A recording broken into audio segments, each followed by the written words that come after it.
Hello and welcome back to the PSD to HTML flat design build.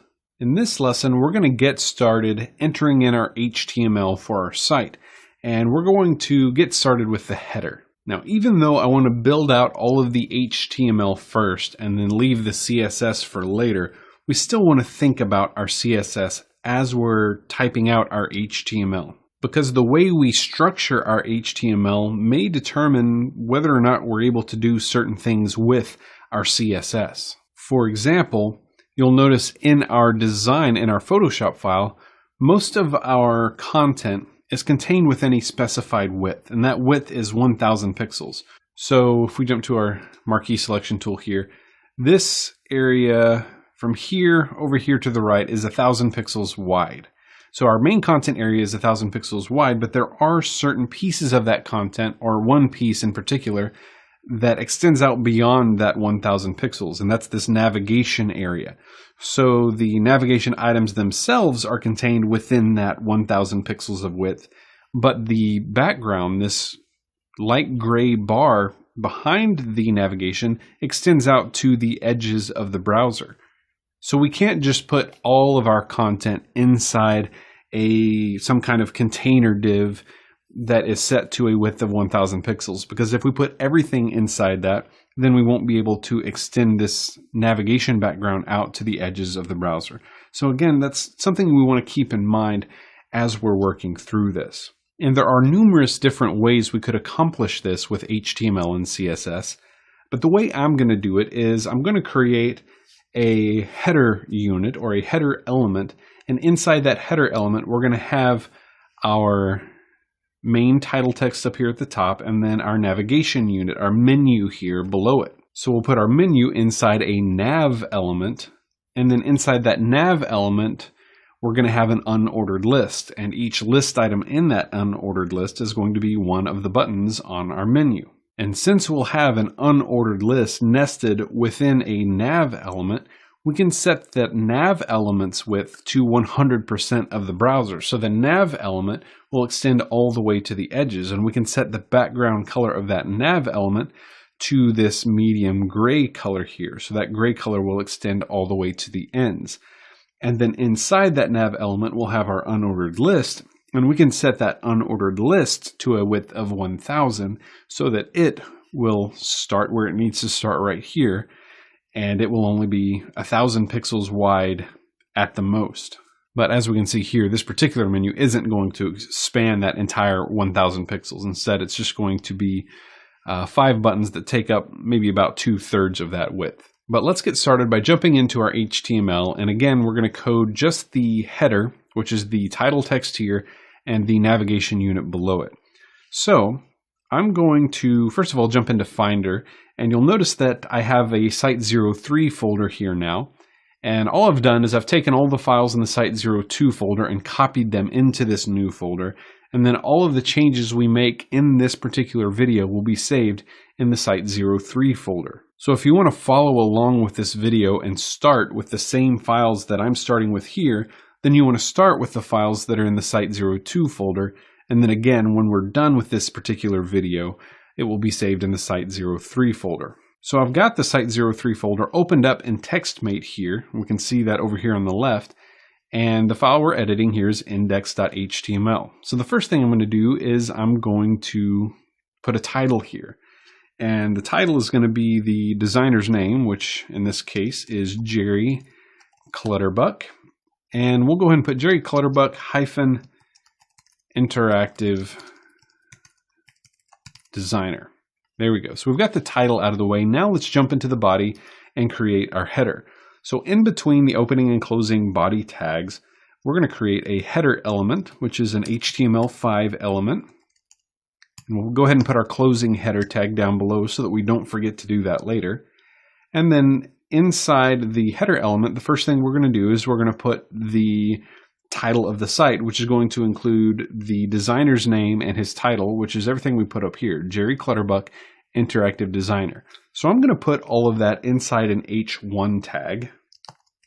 So we'll create an H1 tag here, and I'm going to give it a class of main title so that we can target that class in our CSS to apply some styles to it. And again, we'll get to the CSS later on after we finish building out our HTML. And then inside that H1 element, we'll type Jerry Clutterbuck. And I want to put the interactive designer part of it. I want to keep that inside this H1, but I want it to be smaller and I want it to be moved down to the next line. So I'm going to put a line break here using the BR tag, and then we'll put interactive designer inside a span element so that we can style that span differently than we style the rest of this H1. So again, we'll create a span element here, and I'm going to type interactive designer in all lowercase letters, and then we'll put our closing span tag and our closing H1 tag. So that's all we need for the title of the site. Now we're going to move on to the navigation.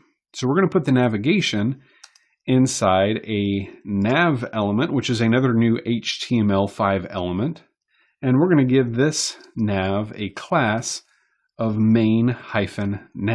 So when we're applying styles to this particular menu, we don't necessarily want to apply those styles just to the nav element itself, because you might have other navigation elements inside your site. For example, you might have a sidebar that has some kind of miniature navigation in it that navigates through some particular section of your site. So you might have multiple nav elements in your site. So I'm going to give this one a class of main nav so that we can style this navigation element in particular. So let's go ahead and skip a couple lines here and put our closing nav element. And then inside that nav element, we're going to have an unordered list with our different navigation items. And if we go back to our Photoshop file, we can see what those navigation elements need to be. We have home, about, services, blog, and contact. And again, we'll worry about how this looks later on when we get into our CSS. For now, we just want to get the HTML out. So let's jump back into our code and let's create an unordered list. So we'll create the opening UL element, skip a couple lines, put our closing unordered list element or tag, and then inside that tag we'll have a number of list items using the LI element. So we'll have a list item here, and we'll put an anchor tag inside it because we need the text in these elements to link to something. And I'm just going to give it an href of pound because we're not actually going to create these sub pages in this particular course. We're just going to design the main page. So we're just going to put a dummy link here, and then inside this particular anchor tag we'll put home, and then our closing anchor tag and our closing list item tag. Now, one thing we need to go ahead and think about if we jump back into our Photoshop file is that each of these list items here, each of these menu items has a different background color applied to it. So when we go into our CSS, we can't just apply one background color to all of the list items. Instead, we need some way to point at each separate list item in order to give it the background color that it needs. So the way I'm going to do this, there's a number of ways we could do this. But the way I'm going to do this is I'm going to use different class names to denote what background we want on each different button. So our first one is going to have a background color of orange. So we're going to create a CSS class of bg-orange. And then we'll have purple for the second one, bg-purple, and then bg yellow, bg green, and bg blue. So let's jump back into our code and make that happen. And I'm going to apply that to the list item itself. So in that opening list item tag, we're going to add a class here, and we'll set class equal to bg-, and then this first button has an orange background, so bg-orange. And then in our CSS, we'll define what that bg orange looks like.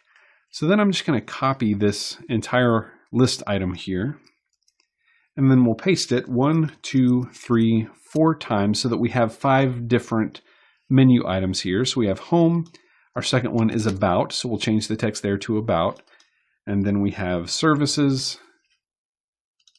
blog, and contact.